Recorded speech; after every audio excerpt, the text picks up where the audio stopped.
ក្តៅទីបំផុតតារាប្រុសគឹមសូយុនទទួលស្គាល់ថាលោកពិតជាបានតាក់ទងគ្នាជាមួយតារាស្រីគឹមសេរុនពិតមែនក្រោយរក្សាភាពស្ងប់ស្ងាត់ប្រមាណថ្ងៃ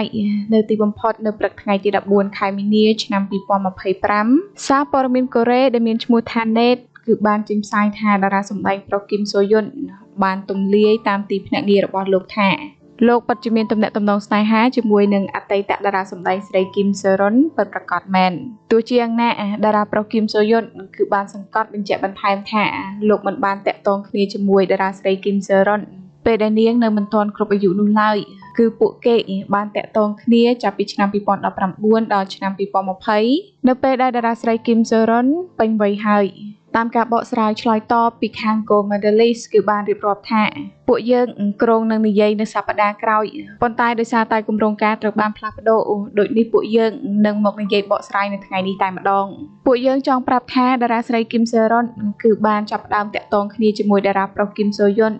ក្រោយពេលដែលនាងពេញវ័យហើយពលគឺចាប់ពីរដូវក្តៅឆ្នាំ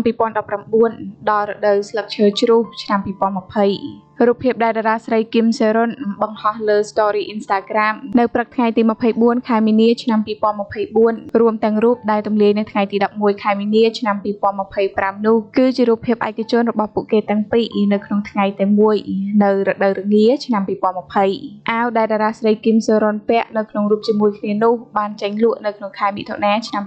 2019ចាប់បន្ថែមពីនេះទៅទៀតខាងទីភ្នាក់ងាររបស់តារាប្រុសគឹមសូយុនក៏បានទម្លាយទៀតថាតារាប្រុសរូបនេះកំពុងតែស្ថិតនៅក្នុងស្ថានភាពដែលផ្លូវចិត្តរបស់លោកមិននឹងនៅទេដោយសារតែលោកតាមដានអ្នកដែលមកពី Channel YouTube Garo Zero Institute នៅក្នុងពេលប្រហែលថ្ងៃនេះចាពុកម៉ែបងប្អូនទាំងអស់គ្នាចាពេលនេះផងដែរខាងទីភ្នាក់ងាររបស់តារាប្រុសគឹមសូយុនគឺបានចេញមកបកស្រាយហើយដោយដំបូងថានឹងចេញមកបកស្រាយនៅអាទិត្យក្រោយក៏ប៉ុន្តែពេលនេះពួកគេបានចេញបកស្រាយនៅថ្ងៃទី14ខែមីនាឆ្នាំ